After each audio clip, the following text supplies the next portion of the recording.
Hello everyone, welcome back to Indian super nerd. आज की video chronicles of Narnia the prince Caspian की Hindi explanation video होगी और इसका पहला पार्ट मैं काफ़ी डिटेल के साथ एक्सप्लेन करके अपने चैनल पर अपलोड कर चुका हूँ। इस वीडियो के डिस्क्रिप्शन में आपको उस पार्ट की लिंक मिल जाएगी। तो चलिए बिना टाइम वेस्ट करे लेट्स गेट स्टार्टेड। इस मूवी की शुरुआत होती है 1300 साल बाद नार्निया में। यहाँ हम राजा मिराज की बीवी को देखते हैं जिसने एक लड़के को जन्म दिया होता है। फिर एक सैनिक लोजेल मिराज से कहता है कि बेटा हुआ है। फिर मिराज लोजेल से कहता है कि मरवा दो प्रिंस कैस्पियन को। अब दूसरी तरफ हम देखते हैं कि डॉक्टर कॉर्नेलियस प्रिंस कैस्पियन को उठाकर कहते हैं कि आपकी चाची ने एक बेटे को जन्म दिया है, अब ये जगह आपके लिए सुरक्षित नहीं है। फिर कैस्पियन एक जगह छुप जाता है। फिर कैस्पियन के कमरे में बहुत सारे सैनिक आकर कैस्पियन के पलंग पर तीरों से हमला करते हैं। फिर क्लोजेल देखता है कि कैस्पियन यहाँ से भाग चुका है। अब दूसरी तरफ हम देखते हैं कि डॉक्टर कॉर्नेलियस कैस्पियन को सूजन का जादुई हॉर्न देकर कहता है कि इसको तभी इस्तेमाल करना जब तुम मुसीबत में हो। फिर कैस्पियन वहाँ से भाग निकलता है और कैस्पियन के पीछे बाकी सैनिक कैस्पियन को जान से मारने के लिए आते हैं। फिर काफ़ी दूर जाने के बाद कैस्पियन अपने घोड़े से गिर जाता है जहाँ जंगल में दो बौने कैस्पियन पर हमला करने वाले होते हैं। पर सूजन का जादुई हॉर्न देखकर एक बौना ट्रम्किन बाकी सैनिकों से लड़ने चला जाता है और कैस्पियन उस हॉर्न को बजा देता है। अब सीन शिफ्ट होता है असली दुनिया में। यहाँ पर पीटर, सूजन, एडमंड और लूसी ट्रेन प्लेटफॉर्म पर अपनी ट्रेन का इंतजार कर रहे होते हैं और इनको पूरा 1 साल हो चुका था नार्निया से वापस आए हुए, पर नार्निया में इनको वापस गए हुए 1300 साल हो चुके थे। फिर उस प्लेटफॉर्म पर ट्रेन आ जाती है और वो प्लेटफॉर्म धीरे धीरे करके उखड़ने लग जाता है। फिर वो ट्रेन वहाँ से चली जाती है और ये चारों पहुँच जाते हैं नार्निया में। फिर ये चारों पता लगाने की कोशिश करते हैं कि हम नार्निया में कहाँ पर हैं। फिर लूसी इन तीनों को एक जगह ले जाकर खड़ा करती है और इन तीनों से कहती है कि इमेजिन करो कि वहाँ दीवारें हैं और वहाँ खंबे हैं और एक शीशे की छत। फिर इन तीनों को पता चलता है कि ये इनका केयर पेरेवल महल है। अब सीन शिफ्ट होता है ग्लोजेल पर जो ट्रम्किन को मिराज के पास लाता है और मिराज से एक नार्नियन को देखकर हैरान हो जाता है।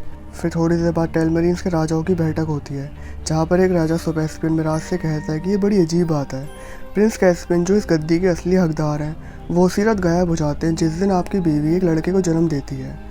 फिर मिराज सबसे कहता है कि प्रिंस कैस्पियन को नार्निया वालों ने किडनैप कर लिया है, पर वहाँ पर कोई भी मिराज का यकीन करने को तैयार नहीं था क्योंकि नार्नियंस इन सब के हिसाब से एग्जिस्ट ही नहीं करते। फिर मिराज ट्रम्किन को बुलवाता है और ट्रम्किन को देखकर सब हैरान हो जाते हैं कि नार्नियंस असलियत में होते हैं और ये सिर्फ कहानियाँ नहीं हैं। अब मैं आपको बता दूं कि ये कहानी 1300 साल बाद की है और अब नार्निया में टेलमरीन्स का राज है। जब पिछली मूवी में पीटर, सूजन, एडमंड और लूसी नार्निया से बाहर आए थे तो नार्निया को बचाने वाला कोई नहीं था और इन चारों की गैर मौजूदगी में टेलमरीन्स ने नार्निया पर हमला करके पूरे नार्निया पर अपना कब्जा कर लिया था और ऐसे पीढ़ी दर पीढ़ी बीतती गई और ये सब परियों की कहानियाँ बन के रह गई। और अब करंट टाइम पर सब हैरान हो रहे हैं कि वो कहानियाँ सच हैं जिसमें टेलमरीन्स ने नार्निया वालों से लड़कर पूरे नार्निया पर कब्जा कर लिया था। फिर मिराज सबसे कहता है कि मैं वादा करता हूँ कि मैं शहजादे कैस्पियन को ढूंढकर वापस घर ले आऊँगा और नार्निया वालों को चुन चुन कर ख़त्म कर दूंगा। अब दूसरी तरफ हम देखते हैं कि ये चारों केयर पेरेवेल के बेसमेंट में जाते हैं जहाँ इनको इनका सामान मिलता है, जैसे लूसी का फायर फ्लावर का रस, सूजन के तीर कमान और पीटर की तलवार और शील्ड। फिर पीटर सबसे कहता है कि पता लगाने का वक्त आ गया है कि यहाँ पर क्या हुआ था। अब दूसरी तरफ हम देखते हैं कि दो सैनिक ट्रम्किन के हाथ पैर बांधकर उसको पानी में फेंकने वाले होते हैं, पर वहाँ पर सूजन और बाकी सब आ जाते हैं। फिर वो सैनिक ट्रम्किन को पानी में गिराकर वहाँ से भाग जाते हैं। फिर पीटर और एडमंड ट्रम्किन को पानी से बाहर निकालते हैं। फिर ट्रम्किन इन चारों से पूछता है कि विश्वास नहीं हो रहा कि आप वही पुराने राजा रानी हो। फिर पीटर ट्रम्किन से कहता है कि मैं हूँ महाराजा पीटर। अब सीन शिफ्ट होता है प्रिंस कैस्पियन पर जो इस वक्त बैजर के घर में होता है। वहाँ पर कैस्पियन बैजर से पूछता है कि तुम नार्नियंस का तो नामो निशान मिट चुका था। फिर एक बोना रिकवरी कैस्पियन से कहता है कि अफसोस ऐसा कुछ नहीं है। फिर कैस्पियन उन दोनों से कहता है कि मैं हूँ शहजादा कैस्पियन 10वीं पीढ़ी का, पर मेरे चाचा मुझे मरवाना चाहते हैं और मेरा राज्य हड़पना चाहते हैं। अब सीन शिफ्ट होता है मिराज पर जो डॉक्टर कॉर्नेलियस से कहता है कि रानी सूजन के जादुई हॉर्न के बारे में आप क्या जानते हैं। फिर कॉर्नेलियस मिराज से कहता है कि नार्निया वालों को मानना था कि उस जादुई हॉर्न से पुराने राजा रानी को वापस लाया जा सकता था। फिर मिराज सोपेस्पियन से कहता है कि पुरखों की जंग दोबारा शुरू होने वाली है। अब दूसरी तरफ हम देखते हैं कि ट्रम्किन, पीटर, एडमंड और बाकी सबसे कहता है कि आपके नार्निया से जाने के कुछ दिन बाद ही टेलमरीन्स ने हमला कर दिया था, आप लोगों के साथ असलन भी हमें छोड़ के चले गए। फिर पीटर ट्रम्किन से कहता है कि हम छोड़कर जाना नहीं चाहते थे। अब सीन शिफ्ट होता है जंगल में जहाँ पर सेंटोर्स, माइनोटॉर्स और बाकी नार्नियंस होते हैं, जहाँ कैस्पियन नार्नियन से कहता है कि मुझे मेरा राज्य दिलाने में मदद करो और मैं नार्निया वालों को उनका हक दिलाऊंगा। हम दोनों एक दूसरे की मदद करेंगे तभी हम मिराज की सेना को हरा पाएंगे। फिर एक सेंटोर कैस्पियन से कहता है कि अगर आप हमारा हक दिलाओगे तो मैं और मेरी पीढ़ी आज से आपका हुक्म मानेगी। अब दूसरी तरफ हम देखते हैं कि रात होने पर ये चारों सो रहे होते हैं। फिर लूसी को कुछ आवाज़ आती है। फिर वो जाकर देखती है और थोड़ी दूर जाने पर लूसी असलन को देखती है और लूसी असलन से मिलकर बहुत खुश होती है। पर हमें यहाँ पर पता चलता है कि ये सिर्फ लूसी का एक सपना था। फिर लूसी उठकर उसी तरफ जाती है जहाँ उसको सपने में असलन मिला था। फिर पीटर लूसी को पकड़कर कहता है कि शांत रहना, वहाँ पर माइनोटॉर है जो वाइट विच की सेना में था। फिर पीटर माइनोटॉर की तरफ जाता है पर पीटर को कैस्पियन रोक लेता है। फिर ये दोनों ही एक दूसरे से लड़ने लग जाते हैं। फिर वहाँ पर सेंटोर, फॉन्स और बाकी सब आ जाते हैं। फिर कैस्पियन पीटर की तलवार देखकर समझ जाता है कि ये महाराजा पीटर है। फिर एडमंड सबसे कहता है कि तुम लोग वैसे नहीं हो जैसा हमने सोचा था। मतलब वुल्फ, माइनोटॉर्स, बॉने, सेंटोर्स और फॉन के साथ क्या कर रहे हैं? तुम तो वाइट विच की तरफ थे। फिर बैजर एडमंड से कहता है कि महाराज, अगर दोनों का दुश्मन एक हो तो कट्टर से कट्टर दुश्मन भी दोस्त बन जाते हैं। सेंटोर्स और फॉन्स के लिए नार्निया जितना प्यारा है उतना माइनोटॉर्स और वुल्फ्स के लिए भी है। अब दूसरी तरफ हम देखते हैं कि बहुत सारे सेंटोर्स पीटर, सूजन, एडमंड और लूसी का स्वागत करते हैं और ये जगह होती है नार्नियंस का अड्डा और ये जगह स्टोन टेबल के ऊपर बनी होती है। वहाँ पर पीटर सबसे कहता है कि आज रात हम टेलमेरिन्स पर हमला करेंगे।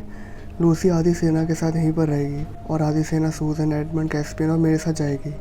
फिर रात होने पर ग्रिफिन्स पीटर, एडमंड, कैस्पियन और सूजन को महल तक छोड़ देते हैं, जहाँ कैस्पियन प्लान को छोटा सा चेंज करके डॉक्टर कॉर्नेलियस के पास चला जाता है।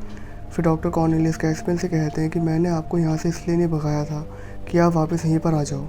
अपने पिता के कातिल मिराज को कम समझने की गलती मत करिए। और यहाँ कैस्पियन को पता चल जाता है कि मिराज ने ही राजा की गद्दी के लिए मेरे पिता को मरवाया है। फिर कैस्पियन गुस्से से मिराज को उठाकर उससे पूछता है कि क्या ये बात सच है कि आपने ही मेरे पिता को जान से मारा। और फिर यहाँ पीटर और सूजन भी आ जाते हैं और यहाँ पीटर का पूरा प्लान ख़राब हो जाता है और मिराज वहाँ से भाग निकलता है। फिर पीटर, सूजन और कैस्पियन जल्दी से दरवाजे पर आते हैं, जहाँ सूजन पीटर से कहती है कि अब इनसे लड़ना बेकार है।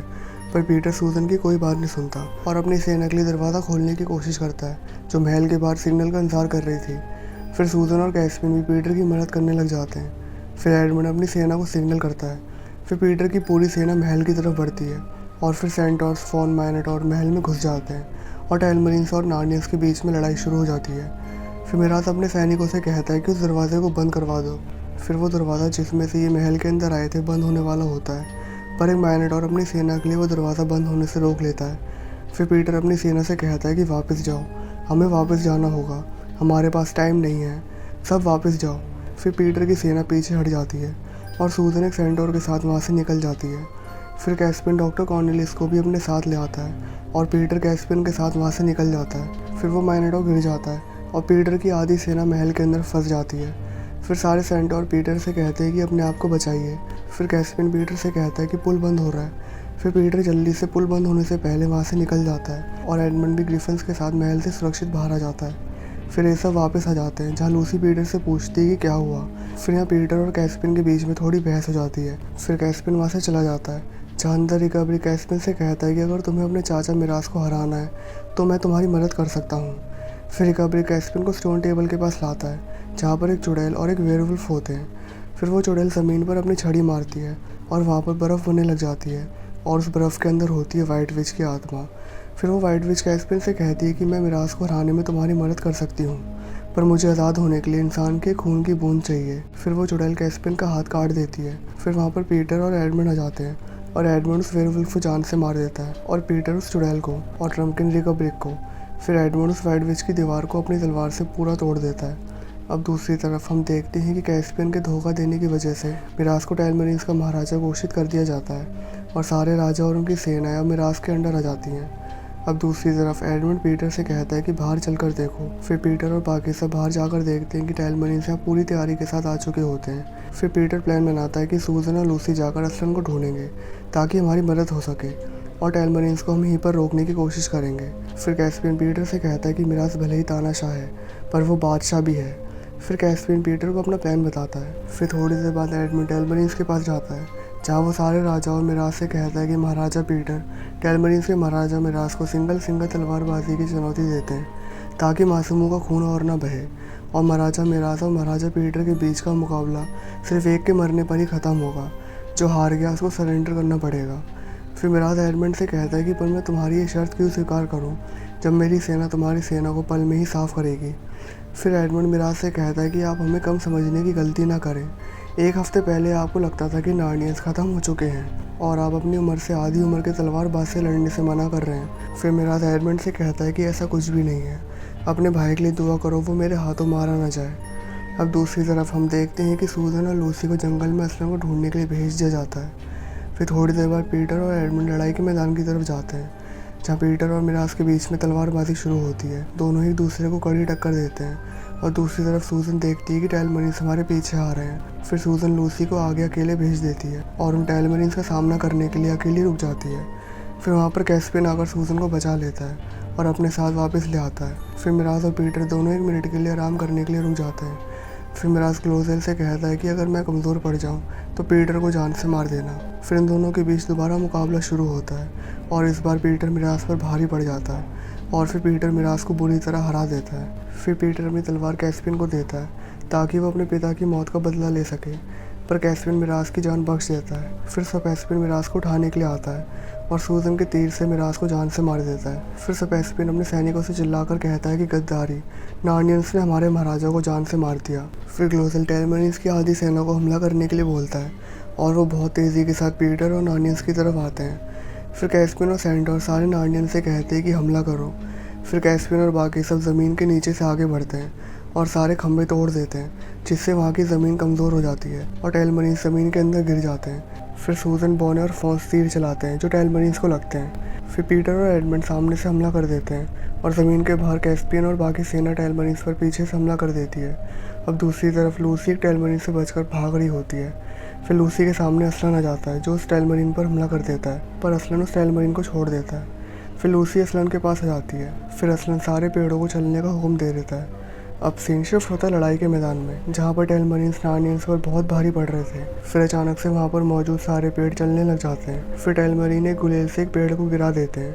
फिर दूसरा पेड़ अपनी जड़ों से उस गुलेल को चकनाचूर कर देता है और इन्हीं गुलेल से टेलमरीन्स ने नार्नियंस का केर पैरावेल महल गिराया था। फिर टेलमरीन्स पीछे हट जाते हैं, जहाँ पर कैस्पियन देखता है कि नदी के पार एक छोटी सी बच्ची और एक शेर है।